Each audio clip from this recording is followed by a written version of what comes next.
김영선 전 의원과 김건희 여사가 모두 11차례에 걸쳐서 2월 18일부터 3월 1일까지 통화 내지 메시지를 주고받았다라는 내용이 어제 공개가 됐습니다.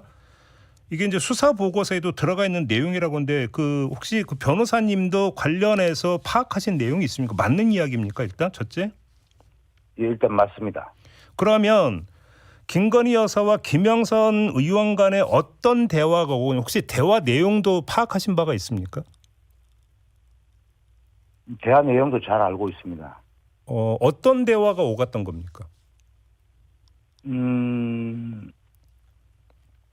김영선 씨가 당시 김해공항에서 네. 김포공항으로 가는 비행기 타청 전에 예. 김건희와 김해 출마권으로 몇 차례 예. 텔레그램 전화로 통화를 합니다. 그게 혹시 2월 18일입니까? 그러면 그게? 거기 그쯤 될 겁니다. 예. 그리고 그날 김포공항에 도착했을 때 네. 김건희가 휴대전화로 김영선 씨에게 전화를 합니다. 그때는 또 김건희 여사가 예. 예. 그러니까 장소가 틀리죠. 예. 네, 김해공항에서 탑승 전에 김건희하고 김해 출마권으로 몇 차례 텔레그램 전화로 통화를 했고 그때는 김영선 의원이 먼저 걸었던 겁니까? 그런 걸로 제가 알고 있는데 예. 그건 순서가 바뀔 수도 있습니다. 예. 일단 그걸 근데 이해를 하고 듣겠습니다. 예. 통신 수단은 텔레그램 전화였습니다. 텔레그램 전화였다. 예. 그래서 아무튼 그리고 예. 이제 비행기를 탔으니까 아마 통화가 안 됐을 것 같아요. 네네. 비행기가 김포공항에 착륙했을 때 네. 김건희가 이번에 휴대전화로 휴대전화로 전화가 옵니다. 김영선에게. 이건 텔레그램 전화가 아니었다라는 말씀이시네요. 그러니까. 그러니까 나중에 들어보면 이게 휴대전화인 것은 텔레그램 전화가 아니었던 것으로 보여요. 예. 왜냐하면 녹음이 되어 있거든요. 통화 내용이. 예, 그렇습니다. 그럼 혹시 그 통화 내용을 변호사님도 들으셨던 겁니까? 저는 정확하게 듣지는 못했고요. 네. 듣지는 않았는데 명태균 씨로부터 들었습니다. 명태균 씨는 그러면 김영선 전 의원으로부터 그 통화 내용을 혹시 이제 직접 듣고 변호사님한테 이야기를 했다 이렇게 이해를 하면 되겠네요. 예. 그러면 통화 내용은 어떤 내용이었는데요? 김건희가 예. 김영선에게 뭐라고 이야기하냐면 창원 의창구에 김상민 검사가 당선되도록 지원해라. 예. 그러면 선거가 끝나고 장관 또는 공기업 사장 자리 주겠다. 김건희 여사가 그렇게 이야기를 했다고요? 예, 그렇습니다. 김상민 검사 당선을 도와주라, 지원해주라. 예.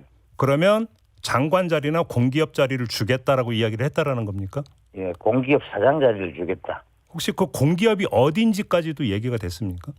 공기업은 여러 곳이 있으니까. 예. 구체적인 그 공기업이 어떤 기업이다라고는 특정을 하지 않았던 걸로 제가 알고 있습니다. 그럼 장관 자리도 어떤 특정 부처 이름까지 거명한 건 아니었고요. 그렇죠. 역시 마찬가지로. 예. 그래서 그거에 대해서 그럼 김영선 의원은 어떻게 대답을 했다고 합니까?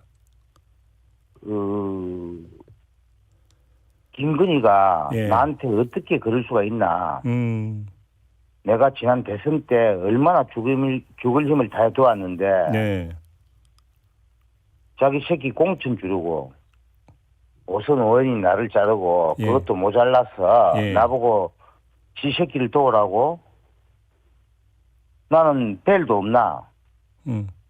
이렇게 되면서 이제 김영선 의원이 이번에 네. 격분을 합니다. 격분을 한다. 예, 이거 격노했다고 해야 됩니까? 예. 아무튼. 전신에 뭐 다 격노입니다. 예. 그런데 이게 바로 칠불사 해동하고 연결됩니다. 그래서 그 김영선 의원이 이걸 그러니까 계기로 그러니까 격분을 해가지고 칠불사 회동을 추진했다. 혹시 이렇게 이해를 하면 되는 겁니까? 이 내용으로 예. 이 내용이 칠불사 해동 때 예.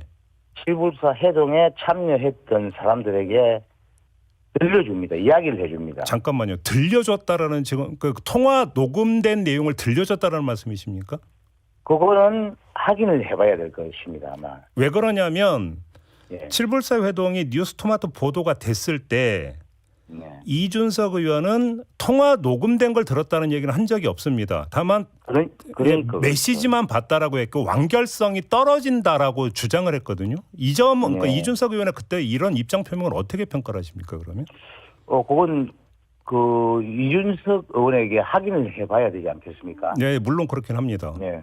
다만 그래서 그때 그러니까 칠불사에서는 구체적으로 어디까지 이야기가 됐고 어떤 것까지 제시가 됐느냐를 보면은 그 이준석 의원의 어떤 그 주장의 어떤 신빙성 부분들도 좀 판단을 할 수 있기 때문에 좀 질문 드리는 거거든요. 그건 제가 이 정도로 알고 있기 때문에 네. 모르겠습니다. 어쨌든 이 같은 이야기를 들려줍니다. 그건 녹음 통화 자체를 들려준 건지 아니면 입으로만 말을 한 건지 네. 그거는 이준석과 그때 당시 그 참석했던 천하람 예. 이분들에게 확인을 해보면 구체적으로 아마 알지 않겠나. 김건희 여사의 공천 개입 의혹이 처음 보도된 건 지난해 9월 5일입니다. 작년 총선 전 김 여사가 김영선 전 의원에게 지역구를 옮길 것을 요청했다는 내용입니다.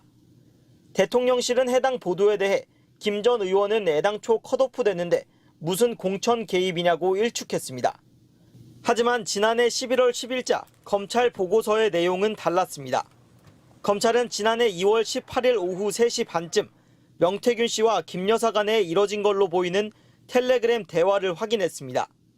명 씨가 당원 50%, 시민 50%인 경선 룰에 따르면 김영선이 이길 방법이 없다며 여사님이 해결해달라고 호소합니다. 김 여사는 단수를 주면 나 역시 좋다면서도 기본 전략은 경선이 돼야 하고 약체 후보부터 만나서 포섭해 나가는 게 답이라고 대꾸합니다. 이에 명 씨는 대선 때 몸이 부서져라 대통령님을 도왔다며 김영선에게 경선하라는 말은 못하겠다고 했습니다. 검찰은 이 텔레그램 대화 이후 김 여사와 김영선 전 의원 간 연락이 11차례 이어졌다고 파악했습니다. 우선 당일 오후 5시쯤 김 여사는 2번에 걸쳐 김 전 의원과 11분가량 통화를 했습니다. 같은 날 저녁 8시 24분에도 통화는 이어졌습니다.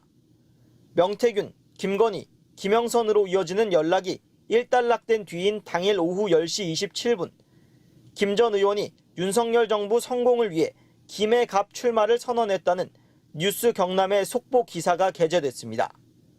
검찰은 결국 김 전 의원이 창원 의창 지역구의 컷오프를 미리 알고 김해 갑으로 출마지를 바꾸는 과정에 김 여사가 개입한 건 아닌지 의심하고 있습니다.